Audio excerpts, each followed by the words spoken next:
santuarios medievales, el monasterio benedictino y una artística catedral. Todo esto lo tiene Santiago de Compostela, el sueño del peregrino.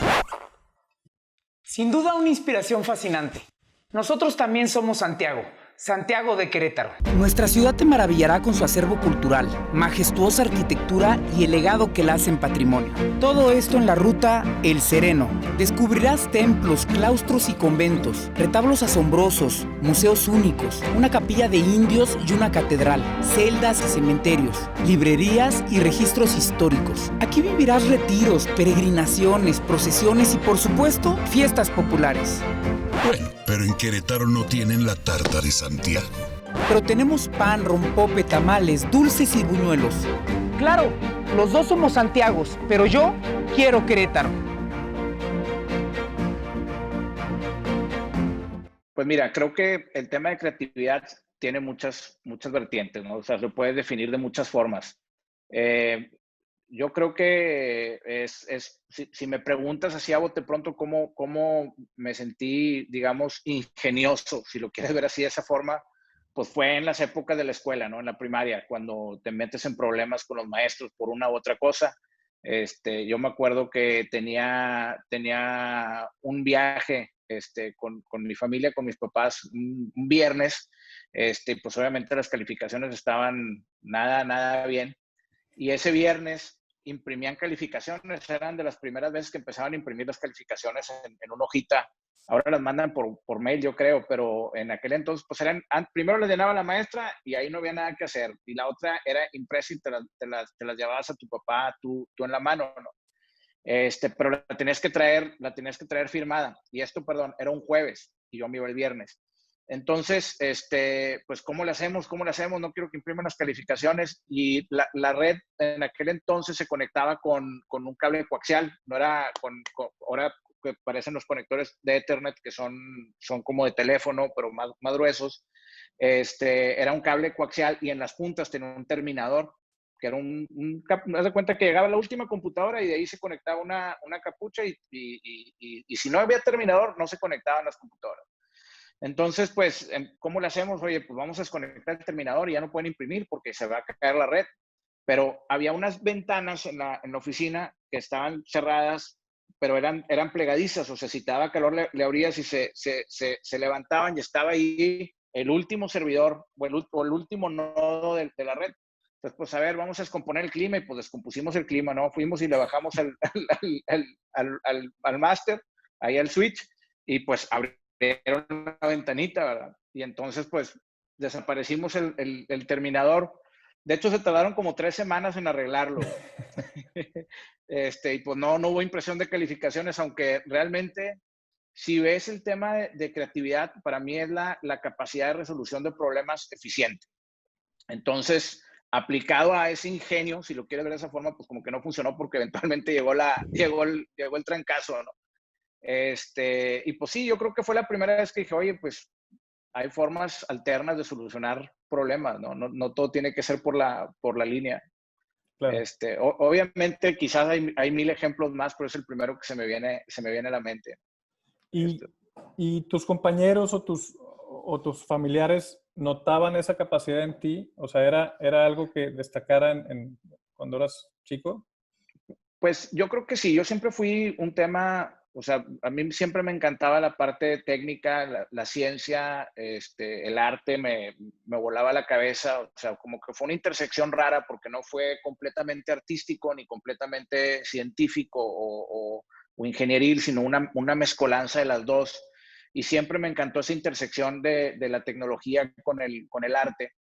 Y pues definitivamente yo creo que mis papás fueron los primeros que se dieron cuenta cuando les desarmaba las cosas y se las dejaba sin armar, ¿no? Llegaba y pues encontraba a lo mejor mi mamá un día bueno, pues, se llamaban radios o estéreos en aquel entonces, ahorita ya no sé si existan o no esas cosas, pero lo encontraban abierto, lo encontraban desarmado y pues curioseando, ¿no? Entonces yo creo que sí, mis papás pues, desde que estaba muy chavo se dieron cuenta que me gustaba desarmar cosas y conforme fui creciendo, pues armé Me gustaba armar computadoras cuando pues, no eran tan populares. Antes del internet puse un sistema que se llamaba BBS, que es un Board Bulletin System, y era un internet en una computadora chiquito. Entonces conectaba a la gente por teléfono, uno a la vez, todos los días a tu casa a dejar mensajes, y se metían ahí a leerlos también lo que les dejaban a ellos, ¿no? Fue como que los pininos del internet, y yo puse uno de esos en mi casa, pues, no sé, tendría a lo mejor 15, 14 años, no, yo creo que menos, unos 13 años cuando hice esas cosas, y pues van dando señales de las cosas que te gustan hacer, ¿no? Entonces sí, pues yo creo que sí, y en los compañeros pues igual, pero no recuerdo si algún evento específico que te pueda compartir de eso. Y esa intersección entre el arte y la tecnología, ¿crees que es lo que te lleva a poner un estudio musical? Mira, realmente sí, sin duda. De hecho, la historia es que yo lo primero que hago es una compañía de rentas de equipos de rayo láser para eventos. Y lo hago porque me encuentro en una revista de ciencia, bueno, pues no de ciencia, pero de electrónica, cómo armar un láser, un sistema de láser, y armo el kit y lo armé, y pues ahora qué hago con esto, pues vamos a rentarlo, ¿no? Y empezamos a rentarlo, pero yo estaba en secundaria, y empezamos a hacer algunos shows, y pues había que hacerlos con la música, había que meterle un beat, había que meterle animación, había que meterle muchas cosas, y ahí fue donde empecé a ver la parte artística un poco más fuerte. Conforme fue evolucionando el tema, pues vimos que era imposible hacerlo, porque yo tenía que estudiar, pero los eventos casi siempre eran en las mañanas. Entonces pues, te puedes imaginar la escuela cómo se empezó a ir para abajo. Bueno, pues obviamente si me preguntabas en ese entonces dónde prefería estar, hubiera preferido 1000 veces estar en el show de láser. Y conforme fui avanzando, lo terminé vendiendo, porque realmente tampoco era muy buen negocio. Era un negocio que le dedicábamos muchísimo tiempo, y era muy poco lo que podías cobrar, y aparte me estaba volviendo loco en la parte social y en la parte académica. Pero cuando lo vendo, lo primero que compro es lo que cualquier persona racional hubiera hecho, ¿no? Que compro una consola de grabación de música.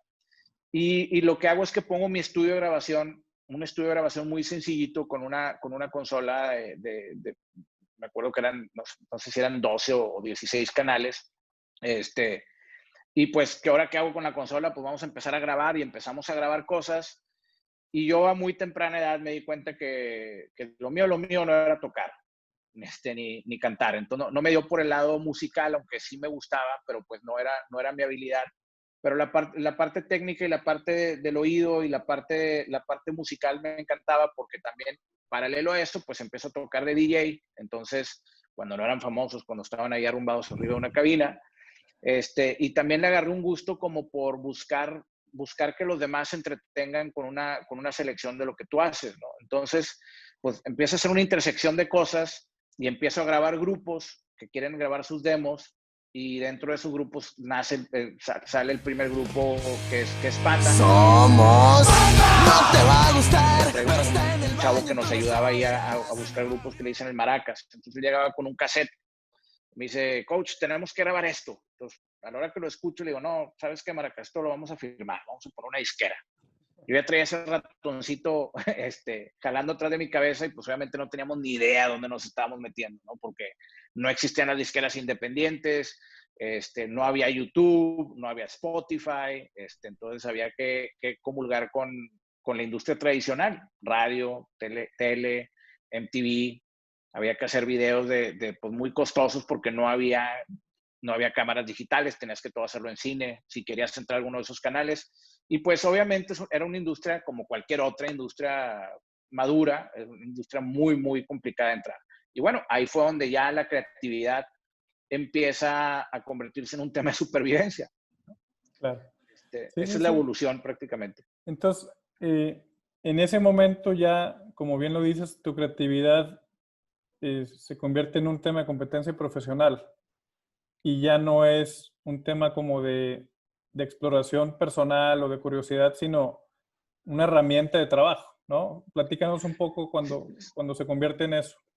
Yo creo que te das cuenta que lo que haces ya es un tema profesional cuando de repente empiezas a involucrar más gente. O sea, ¿a qué me refiero? De repente ya tienes que pagar una nómina, de repente ya tienes a una persona trabajando contigo, o ya firmaste un artista. En nuestro caso, nuestra primera firma del artista, que obviamente cuando firmamos el primer contrato no sabíamos ni qué estábamos haciendo, pero bueno, conseguimos aprendimos sobre el tema y empiezas a evolucionar y empiezas a aprender.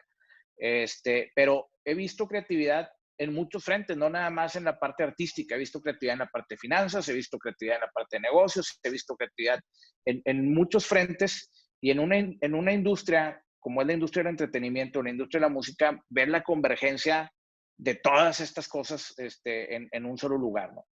Entonces, es una experiencia bastante interesante. Y tu curiosidad tecnológica también seguía avanzando, porque hasta donde tengo entendido, El Cielo fue uno de los estudios top de América Latina, ¿no? Por el equipo y por la forma en la que está diseñado. Platícame un poco sobre eso. Realmente, lo que quisimos hacer con El Cielo es un paraíso para los artistas, ¿no? Un lugar donde no tengan una limitación técnica para lograr lo que quieran hacer. Es un ecosistema súper bien puesto, pensado hasta en el último detalle para que no haya excusas de calidad. De hecho, pues prácticamente lo que más nos importa a nosotros es que la calidad esté lo mejor que se pueda, independientemente de dónde lo vayas a terminar escuchando, ¿no? Aunque hoy en día, pues, si grabas si pasas una canción o un tema grabado en un estudio de primer nivel y lo pasas un MP3, pues le estás tumbando un nivel de calidad tremendo, que para mí en lo personal ha sido un downgrade de lo que teníamos nosotros escuchando como un CD. Pero no importa, nosotros creemos que al final todos los masters que grabamos nuevos se quedan grabados a máxima calidad siempre. Entonces, conforme va evolucionando la tecnología de compresión y de delivery, pues vamos a tener acceso a esa calidad. Entonces, sí, definitivamente la parte técnica pues me ayudó mucho a escoger el mejor equipo. De hecho, ese equipo que si tú lo ves hoy en día, gran parte del equipo es el mismo con el que abrimos y no es obsoleto, porque tenemos la mejor intersección de lo digital con lo análogo.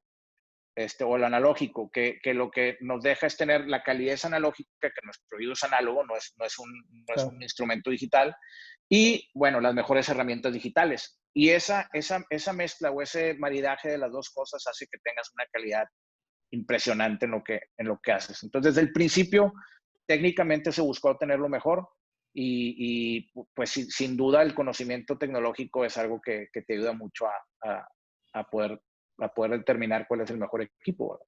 Hola, soy Tom Russo. I'm producing and working with the greatest band in Mexico. Quizás en North America. Quizás en el mundo. Los Claxons. Platícame un poco de la evolución de Movic. Bueno, pues a Movic le tocó nacer, yo creo que contracorriente siempre, ¿no? Porque cuando nace la primera vez en la industria tradicional, pues es cuando la piratería empieza a generar un alza enorme por el nacimiento de Napster.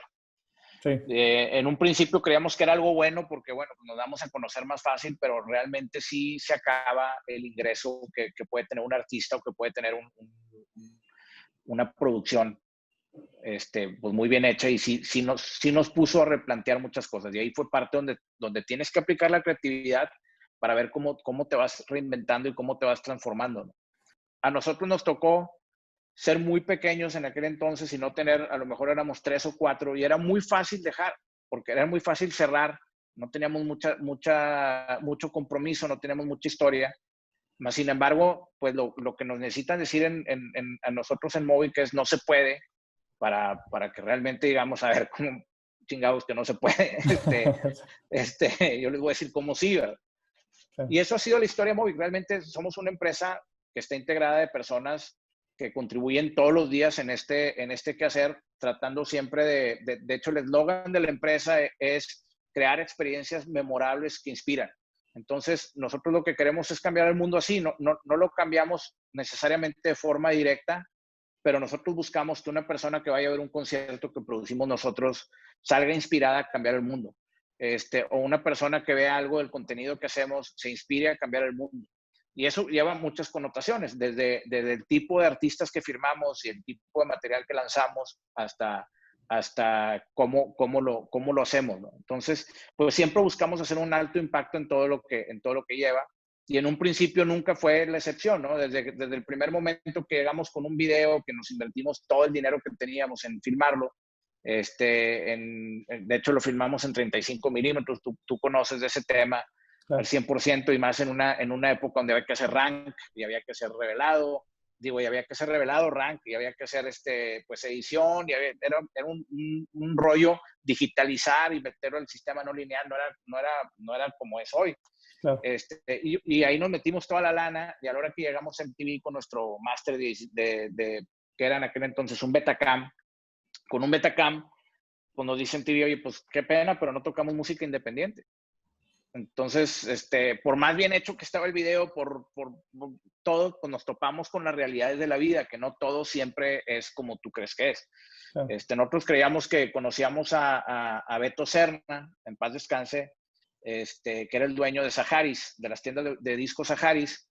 Y bueno, pues dijimos, oye, yo ya conozco al que tiene la tienda, y conozco a Adrián Peña, que es el programador de D99, nos va a tocar una estación de radio, entonces pues ya tenemos todo resuelto. ¿Qué necesitamos? Vamos a hacer un video, hacemos los CDs, ya sé quién nos fabrica, ya sé dónde ponerlo en la tienda, y ya nos va a tocar una persona de radio. ¿Qué puede salir mal, no?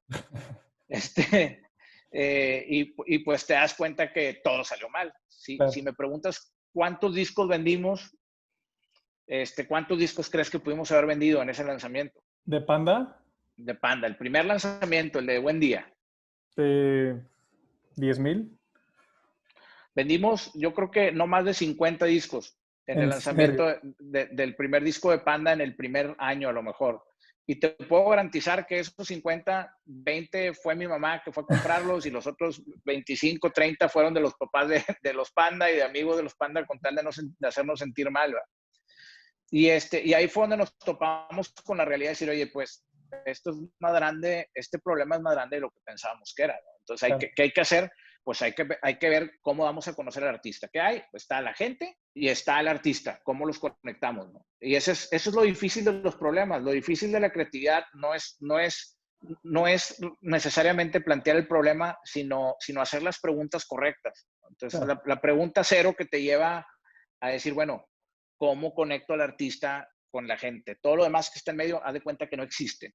Y eso es lo que te pone en un mood creativo y pues a talacharle de forma creativa en cómo solucionar ese problema. Nosotros en aquel entonces nos pusimos a pegar calcamonías en carros, por ejemplo, a tatuarlos. Entonces llegábamos con una estación de radio y pues ahora sí que rogándole, oye, vamos a hacer una pega de calcas, ándale, invita a la gente que venga y que conozca el grupo, y vamos a tatuar carros, ¿no? Y pues pensabas que eras una calca chiquita, pero terminamos tatuando todo el carro. Pero obviamente lo hicimos haciendo un diseño súper fregón, que dijeras, oye, pues sí, pónselo, no pasa nada, hombre. Y aparte se quita y no le hace daño, es vinílico. Entonces, obviamente pusimos como 500 sin permiso también, ¿verdad? Claro. No todo fue... Ya tenías fama tú de hacer cosas sin permiso, ¿verdad? Ya tenía fama de hacer cosas sin permisos en aquel entonces. Y otra de las cosas que hicimos, por ejemplo, pues fue subir al grupo un escenario móvil, y nos fuimos a tocar afuera de las prepas, afuera de los centros comerciales, afuera de los cines. Entonces, pues salías y estábamos repartiendo los discos que no habíamos vendido, o los sencillos que mandábamos a hacer. Los sencillos costaban una lana hacerlo, pero conseguimos una torre de CDs que en aquel entonces lo usaban los piratas. Pues fuimos con uno de los piratas y le compramos una torre de CDs para quemar nuestros sencillos, y te conviertes en una guerra táctica, ¿no? Que creo que es lo que te da las tablas, el estar en la calle, el estar enfrentándote a los problemas en la calle, y el estar observando cómo vas sobrepasando los retos y cómo se van poniendo nuevos. Pues es sin duda un tema de resiliencia. Y ahora te vas haciendo resiliente. Y ahora sigues conectando el tema de arte y tecnología, pero ahora en el tema del COVID, ¿no? O sea, platícame un poco de la iniciativa que tienen ahí en el laboratorio y lo que están haciendo. Bueno, es que en el caso de Movic, que es mi compañía, es una compañía que ha ido evolucionando y que también tiene un área de tecnología, que nos dedicamos a hacer apps para sistemas de punto de venta para tiendas. Tenemos una productora, o sea, ha ido evolucionando. Y es, a nivel personal, me agarré un proyecto que es para Grupo Protexa, que es la creación de un laboratorio de investigación y desarrollo enfocada pues prácticamente en aplicar diferentes especialidades a problemas que pudiera tener la compañía o terceros, ¿no? O sea, es una resolución de problemas desde ópticas y especialidades diferentes, ¿no? En el caso se llama XLab. Y XLab, a la hora que cierre la empresa, a que vayan todos a trabajar a casa con este tema del COVID, pues nos pone a mí y a mi equipo a pensar qué podemos hacer para ayudar. Y lo primero que se nos vino a la mente fue hacer caretas y hacer lo que todo el mundo estaba haciendo que podía hacer, ¿no? Con impresión 3D, hacer caretas o bases para las máscaras que usan los doctores, etcétera. Pero cuando vimos que ya era una necesidad muy, muy armada, o sea, que ya había mucha gente trabajando en el mismo problema, dijimos, bueno, ¿cuál es el problema más difícil que nos podemos enfrentar, que podemos ayudar? Y nos topamos con el tema del respirador, que iba a haber un déficit importante con los respiradores, y viendo los diseños que había inclusive a nivel mundial, les encontrábamos a todos un pero de que pudiéramos hacer nosotros mejor. Y pues pensándola 2 o 3 días seguidos con mi equipo decidimos atacar este problema y empezamos un proceso iterativo para hacer un prototipo funcional que nos lleve a ser un producto que se pueda manejar como un sistema de asistencia ventilatoria, por no llamarle un ventilador per se, porque dista mucho de ser un ventilador comercial, pero es mucho mejor que la alternativa, que es tener a un residente dando ventilación manual o no tener nada a la mano. Entonces nos dimos a la tarea de desarrollar esto y pues estamos ya a una semana de certificarlo. Órale, pues muy a tiempo, ¿no? Porque, si Dios quiere. Sí, Sí. si Dios quiere, pero pues saldría muy a tiempo porque viene la ola grande en los próximos probablemente 2 meses, ¿no? Sí, sin duda, pues siempre ha sido un tema desde el principio que, bueno, pues a lo mejor no se necesitan, pero vamos a desarrollarlo, pues no pasa nada, pero cada vez que va avanzando el tema nos va cayendo un poco más de peso en los hombros porque se empieza a notar más el sentido de urgencia. La verdad es que se ha pagado con creces el haber tomado las decisiones que tomamos de diseño desde el principio, que fue partir de ceros, o sea, no nos basamos en ningún modelo open source, no nos basamos en nada, porque pues veíamos que el problema real iba a estar en el sistema de control, en la parte algorítmica, no tanto en la parte mecánica o en la parte electromecánica, que también tenía sus retos. Entonces, pues decidimos empezar con una hoja en blanco y al principio parecía como que estamos muy lejos de todos los demás, pero una de las cosas que hacemos nosotros en el labo, de las filosofías que tenemos, es de no adquirir deuda técnica. Entonces, cuando no adquirimos deuda técnica, significa que no nos brincamos pasos esenciales que después nos puedan venir a costar tiempo o creces de rediseño. Eso no significa que no nos podamos equivocar o que no podamos reiterar, pero sí nos ayuda a que las cosas esenciales las hagamos muy bien pensadas y muy bien plasmadas para que después no nos vengan a despertar en la noche. Y eso, digo, regresa a esta conexión que tú tienes entre el arte y la ciencia. ¿Dónde está el arte y dónde está la ciencia? Digo, claramente la ciencia está en el método científico, pero ¿dónde está el arte en esto que están haciendo? Bueno, definitivamente arte per se, pues tiene mucho, ¿no? Porque de entrada, pues dentro de mi equipo, pues hay una parte que es el diseño industrial, el diseño gráfico, tenemos la parte analítica de metodología para entender las necesidades, porque una cosa es diseñar lo que tú crees cuando no conoces en lo más mínimo el problema, y otra cosa es diseñar para el que realmente necesita el problema. Entonces es un arte navegar y sacar esas necesidades, porque yo puedo ir con un doctor y preguntarle qué quiere y me va a entregar una lista de este tamaño. Entonces hay que tener algo de metodología y algo de arte en poder decir, a ver, esa base que me está diciendo esto y esto realmente es necesario, esto no, vamos a reempaquetarlo y vamos a volvérselo a presentar. Claro. Obviamente la interfase gráfica pues es una situación que es meramente tiene su ciencia, pero tiene mucha parte estética. Entonces pues se puede llamar arte per se, aunque a lo mejor los artistas que son pintores o músicos no pueden decir, no tiene nada que ver con arte lo que estás diciendo, pero sí hay un tema emocional en donde desde el punto de vista de diseño tienes que tomar en cuenta, por decirte algo, desde ponerle una agarradera en la parte de arriba, que no es nada más un tema funcional, sino es para hacer un poco más approachable a la persona, para que lo sientas que te puedes aproximar más a él y como que lo puedes tocar, no pasa nada, trae una agarradera, ¿no? Desde cómo el diseñador industrial hace la parte más curva, para que no se vea tan agresivo, o los colores que escoges para que el sentimiento que tiene el paciente no sea un sentimiento de una máquina negra o un experimento de ciencias que tiene tubos por todos lados, que eso me lo van a conectar a mí, espérame, ¿cómo? O por ejemplo, el tema de la interfase gráfica de los colores, de cómo haces un flow pensando, uno de los problemas que hay es que no hay profesionales, entonces no hay profesionales que sepan usar ventiladores.